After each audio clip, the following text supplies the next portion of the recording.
Hello दोस्तों, स्वागत है आपका मेरे चैनल ट्रू वायरल स्टोरी में। ये वीडियो है मेरी जीएसटी के रजिस्ट्रेशन से रिलेटेड। आज मैं आपको बताऊंगा इस वीडियो में कि अगर आप जीएसटी का रजिस्ट्रेशन चाहते हैं लेना तो उस रजिस्ट्रेशन के लिए आपको कितने पापड़ बेलने पड़ेंगे, कितनी परेशानियां होंगी।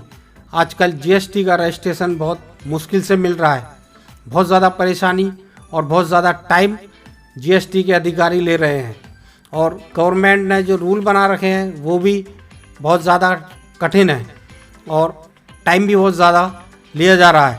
पहले 3 दिन के अंदर जीएसटी का रजिस्ट्रेशन आता था, फिर 7 दिन का हुआ। अब रजिस्ट्रेशन के लिए एक नया एडवाइस जारी किया गया था कि अब आपका अगर रजिस्ट्रेशन है, अगर आपका प्रोफाइल रिस्क फैक्टर में पहुंच जाता है तो आपको 30 दिन के अंदर जीएसटी का रजिस्ट्रेशन मिलेगा। इसके साथ साथ जीएसटी के रजिस्ट्रेशन के लिए फिजिकल वेरिफिकेशन भी हो रहा है। तो चलिए आप फिजिकल वेरिफिकेशन कीजिए, लेकिन आपने जो 30 दिन का टाइम दिया है वो तो बहुत ज़्यादा है। एक तरफ हम चांद में जा चुके हैं और दूसरी तरफ हम ये इस तरह के जो रूल बना रहे हैं, सिस्टम बना रहे हैं कि 30 दिन के अंदर आपको जीएसटी मिलेगा, लेकिन ये जो टाइम दिया जाता है ये लास्ट होता है कि अभी इतने दिन के अंदर आपको मिल जाएगा, लेकिन जनरली ऐसा होता नहीं है। लेकिन इन्होंने ये 30 दिन का टाइम दिया है, फिर ये 30 दिन में कोई ऑब्जेक्शन लगा देंगे और ऑब्जेक्शन लगाने के बाद फिर आगे 30 दिन का टाइम हो जाएगा, तो 2 महीने का टाइम लगेगा आपको जीएसटी का रजिस्ट्रेशन लेने के लिए। तो ये कोई अच्छी बात नहीं है हमारे देश के लिए, क्योंकि हम बहुत ऊंचाइयों की तरफ हमारा देश बढ़ रहा है, हम विकसित भारत की तरफ आगे बढ़ रहे हैं। तो हमारा देश आने वाले दिनों में विकसित भारत बनेगा। तो क्या विकसित भारत में इसी तरह की चीज़ें देखने को मिलेंगी कि आपको 2 महीने में जीएसटी का रजिस्ट्रेशन मिलेगा? तो ये आप कमेंट में लिखकर बताइए हमें कि ये बात सही है या अच्छी है कि आप जीएसटी के रजिस्ट्रेशन के लिए अप्लाई करें, उसके 1 महीने बाद या 2 महीने बाद आपको जीएसटी का रजिस्ट्रेशन मिले। आप हमें कमेंट में लिखकर बताइए कि मैक्सिमम टाइम जीएसटी के रजिस्ट्रेशन का कितना होना चाहिए। और इसके अलावा मैं ये भी कहूँगा कि जो गवर्नमेंट ने ये बनाया है रिस्क प्रोफाइल, तो रिस्क प्रोफाइल में ये क्लियर कीजिएगा आप कि किन किन लोगों को रिस्क में माना जाएगा। अब जीएसटी के जो अधिकारी हैं, ऑफिसर्स हैं, वो किसी को भी डाल सकते हैं अपनी मर्जी से रिस्क प्रोफाइल मान करके। तो ऐसा नहीं होना चाहिए। इसका कोई क्राइटेरिया होना चाहिए कि किसने क्या किया है, क्या नहीं किया है, या क्या किस बेस पर उसको रिस्की माना जाएगा। तो इसका खुलासा करना चाहिए और इसके बारे में क्लियरिटी होना चाहिए, क्लैरिफिकेशन देना चाहिए कि किन किन लोगों को रिस्क प्रोफाइल में माना जाएगा। मैंने एक अप्लाई किया था, वो 1 महीने के करीब होने को आया है, तो अभी तक अंडर प्रोसेस दिखा रहा है। तो इस तरह की नहीं होना चाहिए। भाई कोई अपना बिजनेस करना चाहता है तो उसका बिजनेस जल्दी से शुरू हो और वो 1-2 दिन में अपना काम शुरू कर दे। तो मैक्सिमम 3 दिन का टाइम होना चाहिए जीएसटी का रजिस्ट्रेशन के लिए। और अगर वेरिफिकेशन का है तो वेरिफिकेशन भी 3 दिन के अंदर करा करके उसको फाइनल करना चाहिए, क्योंकि हमारा देश बहुत तेज़ी से तरक्की कर रहा है। तो इसमें भी तरक्की होना चाहिए, लेकिन इसमें तो पीछे जा रहा है। पहले 3 दिन का टाइम था, फिर 7 दिन का टाइम हुआ, अब उन्होंने 1 महीने का टाइम कर दिया। तो ये सही चीज़ नहीं है कि आप एक जीएसटी के रजिस्ट्रेशन के लिए अप्लाई करें और उसमें 1 महीना या 2 महीना लगे।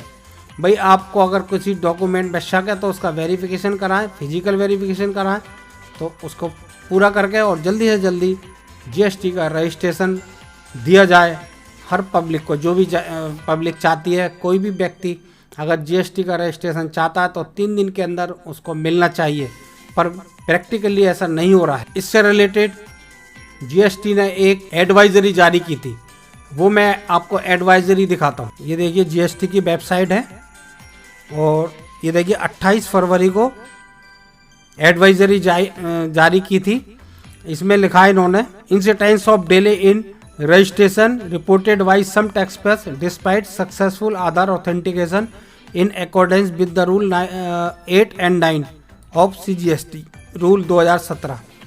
अब इसमें लिख रहे हैं in accordance with Rule 9 of the Central Goods and Service pertaining to the verification and approval of registration application, following is informed. Where a person has undergone Aadhaar authentication as per Rule 4A or Rule 8 but not identified in term of Rule 9 by the common portal for detailed verification based of risk profile. Your application for registration would be processed within 30 days of application submission. यानी अगर आपका कोई भी application है और आप risk profile में है तो आपको 30 दिन के अंदर ये रजिस्ट्रेशन मिलेगा, लेकिन ऐसा नहीं हो रहा है। ये जो 30 दिन का टाइम होता है ये मैक्सिमम होता है, तो मैक्सिमम की जगह ये पहले भी दे सकते हैं, लेकिन पहले ये ऐसा काम करते नहीं है। अब मैं आपको दिखाता हूँ कि एक अप्लाई किया था 27 फरवरी को।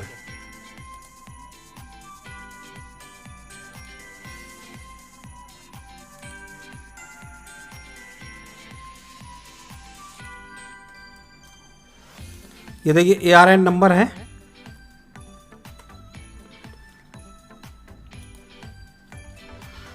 ये देखिए ये ARN नंबर हो गया, GSTR रजिस्ट्रेशन 1 हो गया, एप्लीकेशन फॉर न्यू रजिस्ट्रेशन हो गया। ये 27 फरवरी को अप्लाई किया था और पेंडिंग फॉर प्रोसेसिंग। आज लगभग 1 महीना होने को आया है और अभी तक ये पेंडिंग फॉर प्रोसेसिंग दिखा रहा है और ये सेंट्रल के पास है, असाइन टू सेंटर। तो ये देखिए कि कोई अगर GST का रजिस्ट्रेशन लेना चाहता है तो उसको 1 महीने से ज़्यादा का टाइम दिया जाएगा उसको देने के लिए, तो ये सही बात नहीं है।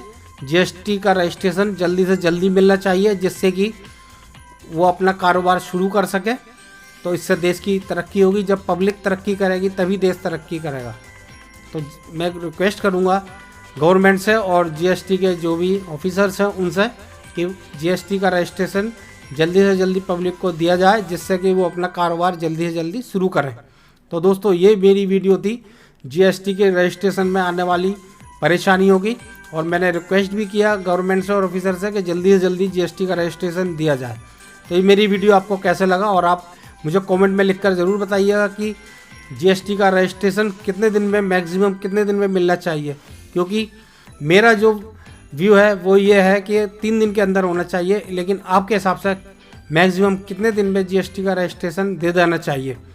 तो मेरा वीडियो अगर आपको पसंद आया हो तो मैं इस वीडियो को आप लोग ज़्यादा से ज़्यादा अपने रिलेटिव, अपने मिलने वालों में शेयर कीजिएगा।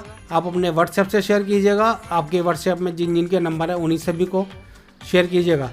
और अगर आपने मेरा ये चैनल ट्रू वायरल स्टोरी को सब्सक्राइब नहीं किया है, अगर आप यूट्यूब पर हैं और अगर आप फेसबुक पर हैं या इंस्टाग्राम पर हैं या व्हाट्सएप पर हैं, तो मेरे इस चैनल को फॉलो और लाइक कीजिएगा। Thanks for watching this video.